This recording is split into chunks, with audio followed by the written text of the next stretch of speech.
Gentlemen, let's broaden our minds. Lawrence?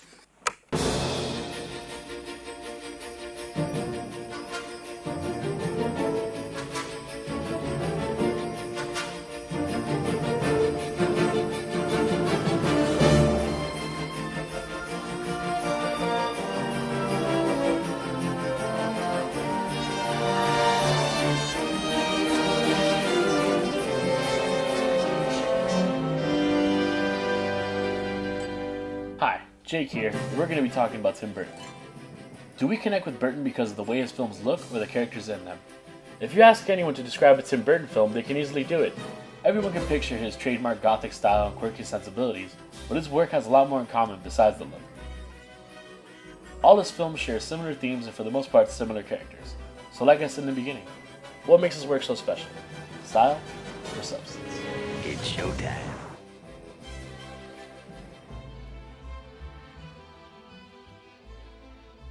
The art direction is very much along the lines of what Tim Burton has done in other films, especially his first short film, Vincent, German expressionist combined with Dr. Seuss.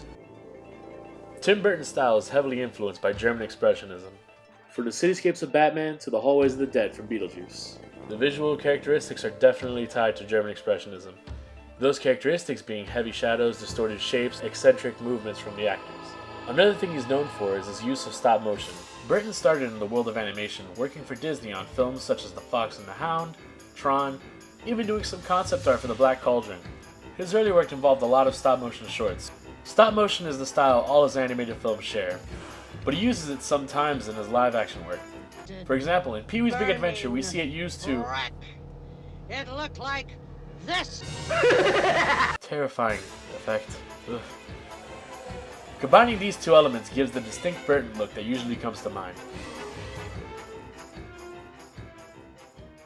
Halloween is very dark. Everything is lots of silhouettes and almost like a black and white movie, really trying to get that style.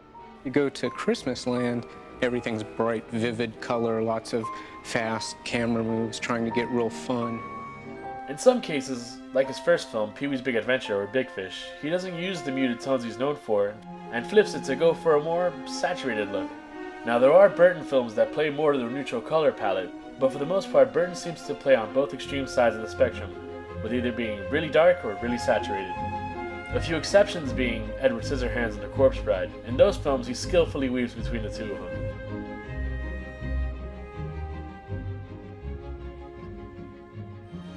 I would say the difference between 3 years worth of work on something like this and 6 or 8 weeks on a score, you can't really compare.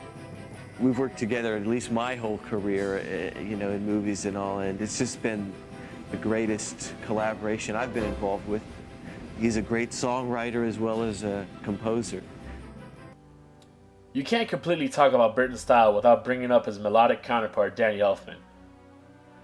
The beautiful scores Danny Elfman has composed for Burton have become more iconic in their own right, and makes it so that Burton's films all have a similar but unique sound to accompany them.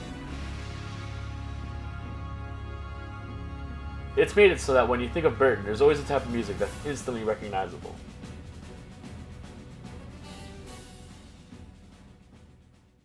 But with Tim, you see this recurring theme of the outsider in a lot of his films. He's interested in characters who kind of carry this extraordinary capability or gift of some kind. You'll see this in a lot of his films. And how that character interacts with the outside world. They don't often connect well. Part of them needs to stay hidden because if you were to reveal their real self, it would be calamitous for that character. You always try to put your personal feelings into it. So I always felt like I was an alien. So I think a lot of people do, and a lot of kids do. So that very simple through line, that was probably the core thing in a way. That for me was, I think, the main thing. So we talked about how German expressionism has inspired the look of his films, but it also has an influence on the themes and stories of the characters. German expressionism was heavily influenced by the filmmakers themselves. The reason why the world and story were so twisted had a direct correlation to the filmmaker's emotional state at this period in time. Burton's films come from a similar place of raw emotion and wanting to be someone that you're not. Most of his films feature outcasts with no sense of belonging. The outcast can come in many different forms: the monster, the superhero, the eccentric, hell, even the klutz. They're all vulnerable in their own way.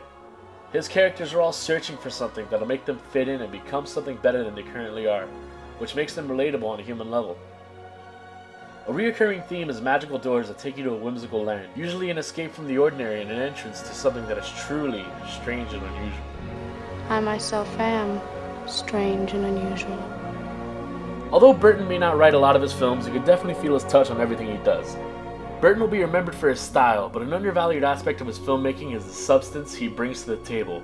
When both these aspects are fully developed, you get a Tim Burton film that is truly timeless. That's why even though there are films of his that have a unique style, when the substance isn't there to support it, it isn't as good. Making Burton a true example of style equaling substance.